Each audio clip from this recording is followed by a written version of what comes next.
Guys मैं आज आपको सिखाने जा रहा हूँ कुछ निंजा टेक्निक्स जो हथौड़ी को भी नहीं पता।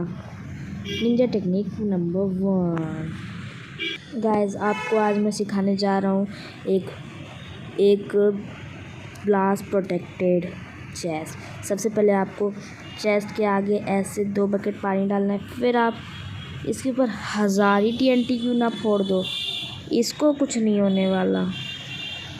ये देखिए, आप इसके सामने 1000 ही TNT क्यों ना फोड़ दो, इससे कुछ नहीं होने वाला। ये ब्लास्ट प्रोटेक्टेड है।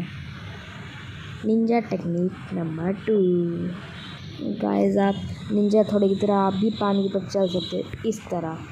सॉरी गाइस, होता है। ये देखिए गाइस, आप भी अब पानी पर चल सकते हैं।